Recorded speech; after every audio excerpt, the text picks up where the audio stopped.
હાલ એક કાળજુ કંપાવનારી ઘટના સામે આવી છે।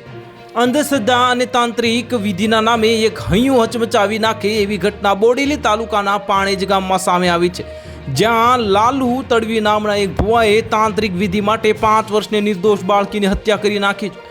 મળતી માહિતી મુજબ આરોપીને તાંત્રિક બાળકીના ઘરની સામે જ રહેતો હતો અને તેને ઉઠાવી જઈને તેને બલિ ચડાવી દીધી હતી।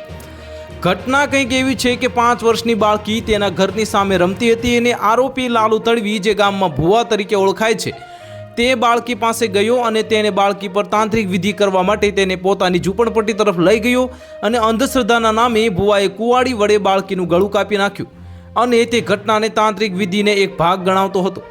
વધુમાં વિગત મળે છે કે આ બાળકીને ઘરમાં બનાવેલા મંદિર પાસે લઈ જઈને તેની બલિ ચડાવવામાં આવી છે, જેથી આ હત્યા તાંત્રિક વિધિ માટે જ થઈ હોવાનું માનવામાં આવી રહ્યું છે।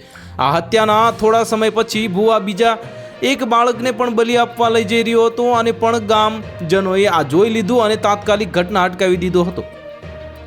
તેમણે બાળકને બચાવી પોલીસને જાણ કરી, જે બાદ મામલતદાર અને પોલીસ ઘટના સ્થળે પહોંચી ગયા અને પોલીસને મૃતદેહને પોસ્ટમોર્ટમ માટે ખસેડી અને લાલુ તડવીની તાત્કાલિક અટકાયત કરી છે। આ ઘટના ગામમાં ભય અને આક્રોશનું મોજું ઉઠાવનાર બની છે અને હવે આરોપી વિરુદ્ધ કડક કાર્યવાહી કરવામાં આવશે તેવી ખાતરી પ્રશાસન દ્વારા આપવામાં આવી છે। તો હાલ માટે આટલું જ। મળીશું નવી અપડેટ સાથે। જો તમને અમારા વિડીયો પસંદ આવતા હોય તો વિડીયોને લાઇક કરી દેજો, ચેનલને સબસ્ક્રાઇબ કરી બાજુમાં આવેલા બેલ આઇકનને દબાવી દો, જેથી તમને આવા સમાચારની અપડેટ મળતી રહે।